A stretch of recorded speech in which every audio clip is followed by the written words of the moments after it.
Hey guys, what's up? So, if you guys have been watching my videos, you know that I bought a cabin up in Big Bear, and so I'm doing like lots of mountain driving, getting the cabin ready, and that puts a lot of strain on the front suspension, going back and forth. And one of the things I wanted to do with my truck, my F250, was actually I wanted to start replacing all the rubber stuff, all the bushings and stuff in the front, just because the truck is 12 years old now. It's a 2006, and a lot of the rubber components are kind of messed up now. So let's see what I show you what I got here. I got some got a knife real quick. Hold on a second.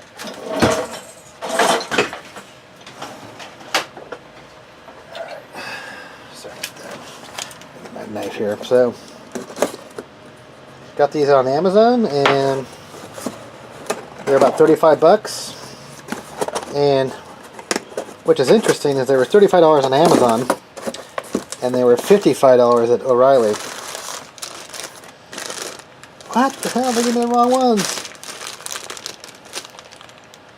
Dude, I literally get so frustrated, man. This is the wrong part number. Let's see if they're both the wrong part number.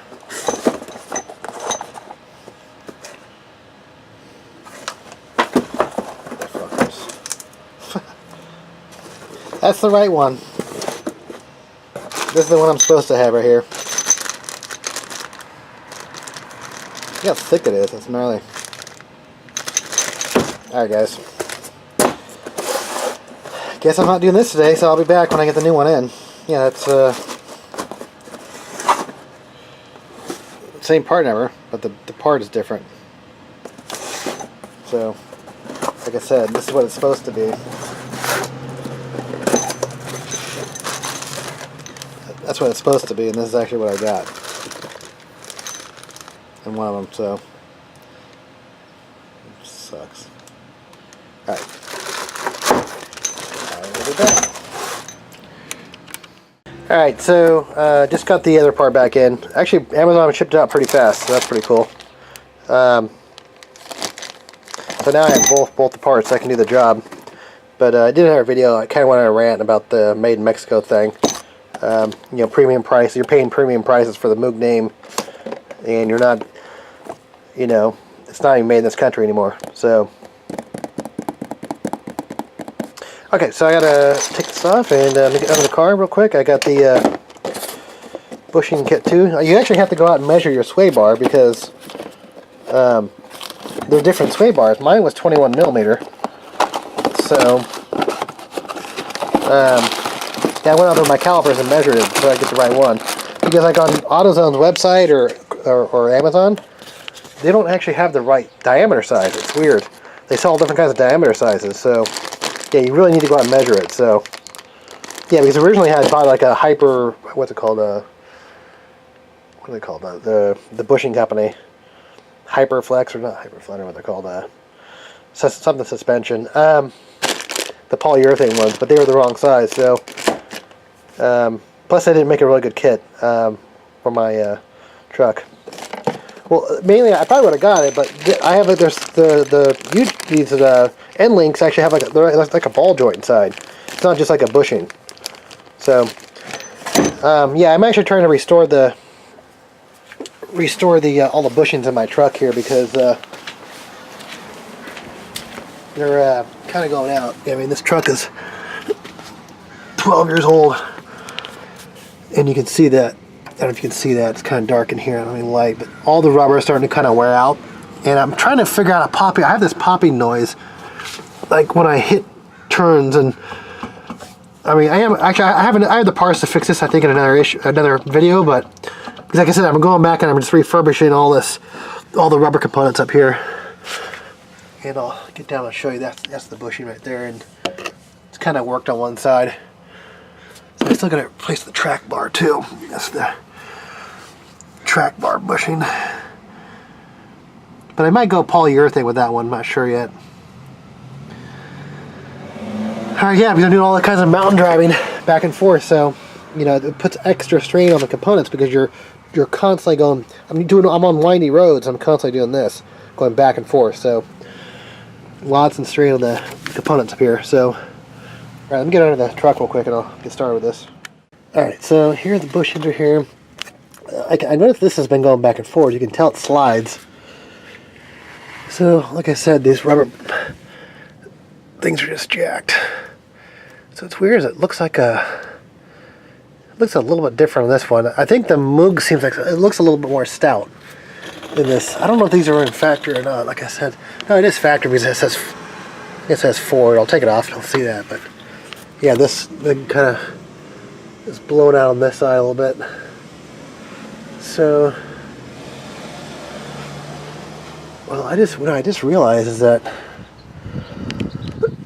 sorry, is that this sway bar bushing is right on top of this radiator, the lower radiator hose. So, I'm hoping I can just get this pulleys off and kind of rest on this hose. Get the new bushings in there. That way I don't take this whole thing down. But, yeah, I think I'll start with the hardest thing first, which I think is going to be this. The end links are going to just be, you know, taking this bolt off right here, and then this bolt off right there in the bottom. So, alright, so, unbolt these things right here. Alright, this is coming off pretty quick, and there should be a little split in there, and I'll just, it's hard, I can't do this one hand, but kind of get the idea. It just pops right off. Alright, and let's see, you can see where it's ripped out. I don't think this is actually, this seemed like it was pretty tight, so I don't think that was even an issue. So, get the other ones back on there, see what's up. Alright guys, so these actually feel like they're not rubber, they feel more like they're polyurethane or some sort of harder plastic. So, yeah, it was kind of a, if you lube up the edge a little bit, it's easier to get on there. And I'm using white lithium grease. There's a big debate on what grease to use, you know. So, like, it's either lithium or, what's the other one? Silicone grease. Or, like, synthetic grease or whatever. So, I'm going to put this back on there. So, that wasn't hard at all. So, didn't have to even take off. Then the next thing I'll do is hand links. So, alright guys, one thing I thought was interesting, I just noticed that the track bar wants to be pushed over. See that lip right there? Not the track bar, I mean the sway bar. And I'm thinking that the track bar is going to have alignment maybe. Like, why does it want to pull to the left? You know, it's like it's pretty more straight on the left side than is the right side. So that's going to put a lot of strain right in there. That's actually what I noticed too, is the other bushing was kind of worn out right here. So I gotta make sure my track bar, I don't get any death wobble or anything. My truck drives perfectly fine. There's just a popping sound usually on my left hand side that I hit a bump. So I'm just actually replacing all the components anyway. So I did in our video, I replaced that thing. It's a Moog. I mean the what's it called, drag link. So the track bar, if it's out of alignment, it's gonna make the wheels not centered. But I'll look at that. But we'll see. So yeah, now I'm gonna do the end links, and that's it. Alright guys, I mean, I think I said how to get the end link off. Just 2 bolts, one on the bottom, one on the top. But yeah, you can just see how bad that one is. But I mean, if they feel fine, they don't feel loose. But alright, get this thing off, and then it should just pop right off. Get the bottom gasket off. Alright. Hey guys, back here. So let's take a look and compare the two real quick. The Moog versus the Ford. Okay, so this is a factory Ford here. Yeah, I was thinking that when I saw this definitely looked more stout than the factory Ford. Like, this is wider here, and it looks like a different design. To me, it seems like a more improved design, I guess. Alright. Yeah, and these bushings seem like they're sort of hollow. It's weird. Like, these actually feel like they're solid. I'll take a look at that real quick. I can't get that bolt off. Why did they lock it down like that? Then there's also a, like, these bushings feel hollow. Yeah. Okay, sorry. Let me take this off so you can see what I'm talking about here. They don't feel like they're solid. They feel like they're kind of hollow in there. Can't tell, but Okay.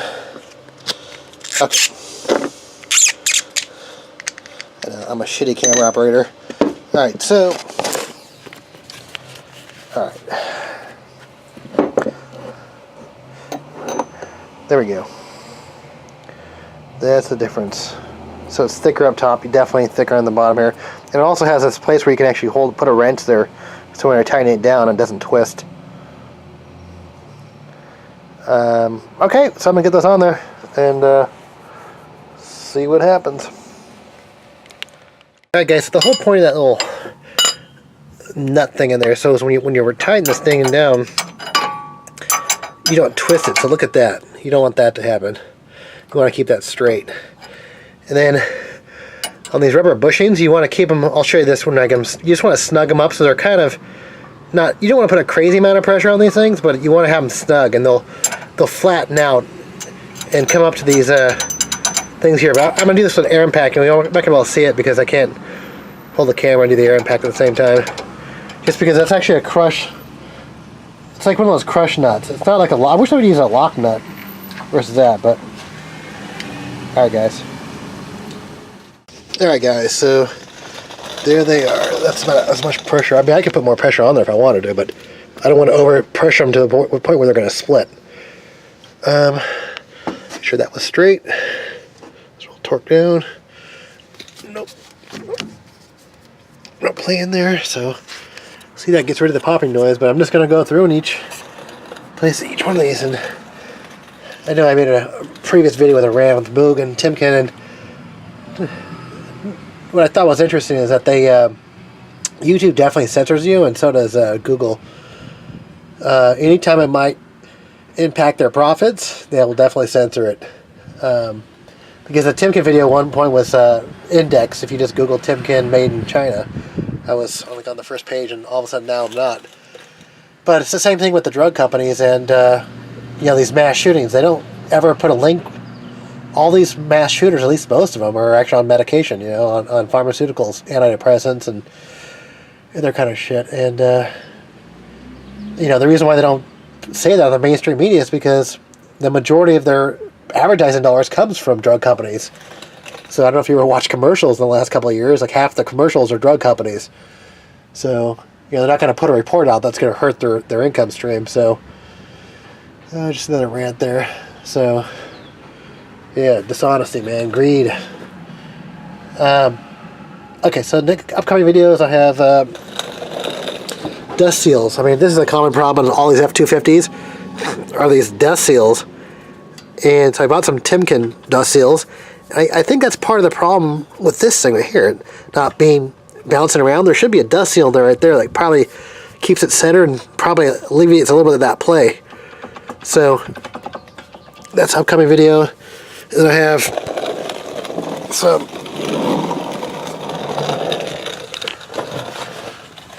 these are going out too. These my body mounts. So I'm gonna get some polyurethane body mount kit and redo those. Yeah, hear that? So I'm just trying to figure out where this popping noise is coming from, but so I'm just gonna start replacing all the rubber stuff that looks bad, you know, and eventually, hopefully, I'll find it and fix it. Yeah, because that could just be a matter of this thing bouncing. I don't see any clear metal here like it's prohibited. I mean, just the body could be bouncing off this metal, you know. There's only a quarter of an inch give right there, so this could easily be bouncing off this mount right here. You know, pop, who knows. But, alright guys, cool. Thanks for watching the video.